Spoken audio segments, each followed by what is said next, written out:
Bonjour à toutes et à tous et bienvenue dans ce nouvel épisode de WWE News.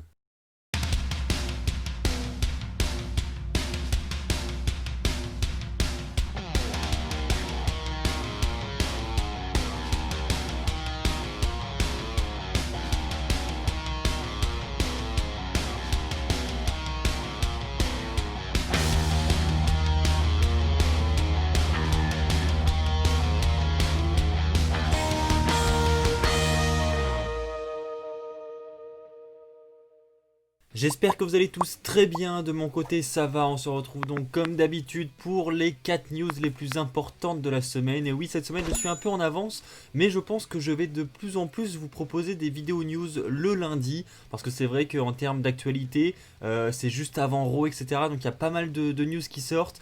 Donc c'est l'occasion pour moi de vous donner davantage de news, donc je pense que ça peut être intéressant d'avoir un épisode supplémentaire chaque semaine. Donc il y aura peut-être à partir de maintenant 2 épisodes de WWE News par semaine. Et puis je tiens aussi à m'excuser parce que je n'ai pas sorti l'épisode numéro 2 de Wrestling Room, tout simplement parce que j'ai eu un problème de disque dur et ça m'a pris un peu tout le week-end. Et malheureusement j'ai pas pu tourner la vidéo ni la monter à cause de ça, donc j'en suis vraiment désolé. Mais vous inquiétez pas, elle va sortir en fin de semaine. Pour commencer, je voudrais parler de Bray Wyatt et de The Fiend, puisqu'on en parle quand même beaucoup en ce moment. Et justement, The Fiend se place comme étant la superstar qui vend le plus de merchandising à la WWE actuellement. C'est le Wrestling Observer qui nous rapporte cette information, et je la trouve pas si étonnante que ça, parce que je trouve qu'il y a vraiment beaucoup de hype autour du personnage en ce moment. Tous les fans sont conquis vraiment par ce personnage de Bray Wyatt. Enfin, je pense qu'il n'y a pas beaucoup de personnes qui n'aiment pas ce que propose Bray Wyatt. Franchement, c'est vraiment génial. Enfin, moi j'aime beaucoup aussi. Et donc oui, il se place à la première place des ventes de merchandising. C'est peut-être pour ça d'ailleurs que la WWE se permet de sortir des ceintures un petit peu chères sur son WWE Shop. Parce que si vous n'avez pas suivi, ça fait un petit buzz sur Twitter quand même. La WWE a sorti la ceinture de The Fiend, celle qui a été révélée lors du dernier épisode de SmackDown. Donc c'est une ceinture qui est faite à la main, etc. etc. Il n'y aura qu'une quantité très limitée à la sortie, etc. Et donc, ce qui justifie, selon la WWE, le prix de 6500$. Donc 6500$, c'est une énorme somme d'argent. On peut avoir plein de choses pour 6500$. On peut avoir une voiture, on peut avoir... Bref, vous m'avez compris. Donc je pense que la WWE essaye de profiter de cette notoriété et de cette mise en avant de Bray Wyatt pour essayer de vendre ce genre d'article. Mais là, franchement, je suis pas sûr que ça marche aussi bien qu'un petit t-shirt de The Fiend à 20$. Voilà, j'ai un petit doute quand même. Partagez votre avis dans les commentaires. Est-ce que vous trouvez ça abusé que la WWE mette en vente une ceinture à 6500$ sur son shop? Lâchez-vous dans les commentaires. Et si nous parlions de notre champion de la WWE, le grand absent du moment, Brock Lesnar. Vous le savez, il a défendu sa ceinture au Survivor Series face à Rey Mysterio. Il l'a d'ailleurs défendu avec succès. Et depuis, on n'a plus vu Brock Lesnar sur les écrans de la WWE. Et ça serait en fait tout à fait normal, puisque Brock Lesnar est en congé et visiblement ne devrait pas revenir dans les prochaines semaines. Nous avons d'ailleurs encore pour le moment aucun show qui annonce une présence de Brock Lesnar. Donc, mais quand je dis aucun, c'est vraiment 0 show. Il est annoncé pour aucun show, ni même pour le Rumble. Alors que bon, je pense que pour le Rumble, il sera présent.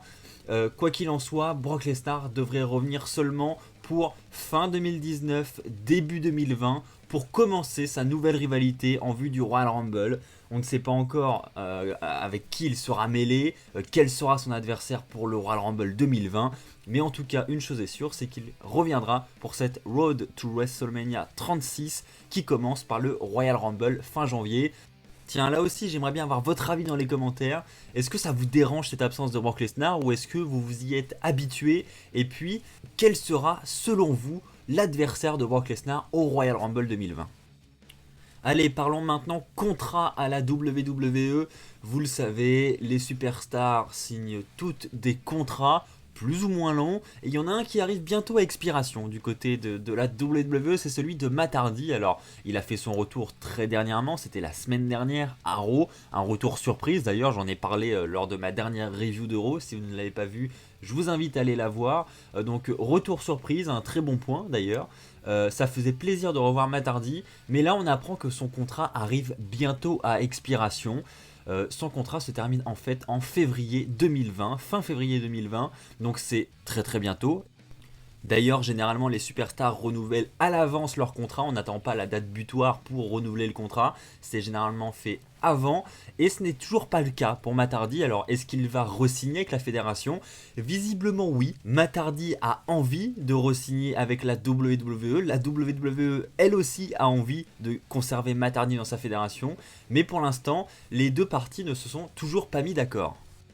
Donc si Matt Hardy re-signe avec la WWE, par contre, il pourrait très certainement s'agir du dernier contrat et du dernier run de Matt Hardy à la WWE, parce que il l'avait précisé déjà il y a quelques mois, quelques années même maintenant, que il voulait revenir à la WWE pour y terminer sa carrière. Il est donc revenu en avril 2017 lors de WrestleMania 33, et donc on assiste très certainement à un dernier run de Matt Hardy. Alors est-ce qu'il va regagner des titres d'ici là? Est-ce qu'il va avoir une magnifique fin de carrière? Est-ce que Jeff Hardy, lui aussi, va suivre le même mouvement? Ce sont des questions que nous pouvons nous poser. Allez, parlons d'un départ cette fois-ci, donc on va parler contrat encore une fois, mais cette fois-ci c'est une superstar qui aurait décidé de quitter la fédération d'elle-même. Il s'agit de Luke Harper. Alors il ne se sentait pas bien à la WWE, ça c'est pas nouveau, on le savait, il n'était pas content de son utilisation. Bref, il n'était vraiment pas heureux à la WWE et aurait donc décidé de partir, mais quand on est sous contrat, on ne peut pas partir comme ça. Il doit attendre la fin de son contrat et c'est ce qu'il aurait fait. Son contrat arrivait à expiration en novembre, fin novembre, donc cette date est maintenant passée. Donc est-ce que Luke Harper est officiellement relâché par la WWE? Je ne pense pas, parce que je pense que sinon on aurait une annonce de faite par Luke Harper. Pour l'instant on n'a encore rien, mais visiblement Luke Harper prendrait la porte de sortie de la WWE et semblerait vouloir se diriger du côté du circuit indépendant, ou alors il pourrait même partir vers la AEW. Imaginez Luke Harper qui fait ses débuts à la AEW. Je pense que la WWE aurait du mal à voir ça, et je pense que ça serait tant mieux, parce que Luke Harper, honnêtement, c'est un homme extrêmement talentueux. Pour son physique, franchement, il est capable de faire des choses de fou. Je me rappelle de son run en tant que champion intercontinental. Moi, j'avais vraiment aimé du début à la fin. Je trouve qu'il était vraiment sous-exploité et qu'il y avait vraiment moyen de faire quelque chose avec ce gars-là. Donc clairement, je comprends sa frustration et son envie de partir. Donc on souhaite évidemment à Luke Harper un bel avenir et une belle suite de carrière, que ce soit du côté du circuit indépendant ou même de la AEW. Allez, pour finir cet épisode de WWE News, et je pense que si je continue à faire des épisodes le lundi, j'en parlerai très souvent. C'est en fait la preview du show de Raw de cette semaine. Donc c'est en gros qu'est-ce qui va se passer, qu'est-ce qui est annoncé par la WWE pour le show Raw de cette semaine. Premièrement, on aurait Seth Rollins qui devrait venir s'excuser à Raw cette semaine. Vous le savez, la semaine dernière, il s'est adressé au roster de Raw et puis il a vraiment critiqué tout le roster en disant que voilà, ils ont été vraiment mauvais au Survivor Series et que en gros, c'est à cause d'eux que Raw a perdu au Survivor Series et qu'il n'a pas envie de voir ça pour le show de Raw. Il ne veut pas que Raw soit le show C, il veut que Raw soit le show A. En d'autres mots, il veut que Raw soit le meilleur show de la WWE. Et donc les superstars l'avaient un peu mal pris. Et puis voilà, Rollins s'est un peu mis tout le monde à dos. Et donc visiblement, Rollins a annoncé sur Twitter qu'il allait s'excuser en direct à Raw cette semaine. Donc on devrait très probablement, je pense, ouvrir le show de ce soir avec Rollins et ses excuses. Ensuite, on aura un match handicap du côté de Raw. Vous le savez, la semaine dernière, Charlotte Flair a perdu face à Asuka, donc toujours avec sa technique du Green Mist, et donc Charlotte Flair, encore une fois, s'est fait avoir, et donc elle aura le droit à sa revanche cette semaine. Mais malheureusement pour elle, ce sera dans un match handicap. Elle devra affronter les Kabuki Warriors, donc Asuka et Kairi Sane, les deux en même temps. Est-ce que Charlotte Flair va s'en sortir? Est-ce qu'elle va encore se prendre un vilain Green Mist? C'est ce que nous allons voir cette semaine à Raw. Voilà, c'est ainsi que va s'achever cet épisode de WWE News, j'espère qu'il vous aura plu. Si c'est le cas, comme d'habitude, je vous invite à lâcher un petit pouce bleu qui me fait extrêmement plaisir. Je vous invite également à vous abonner pour ne pas rater les prochaines vidéos qui sortiront sur la chaîne. On se retrouve évidemment dès demain pour la review de Raw en vidéo. Et puis d'ici là, comme d'habitude, portez-vous bien et puis soyez toujours très fiers d'être fan de catch. Allez, bye tout le monde!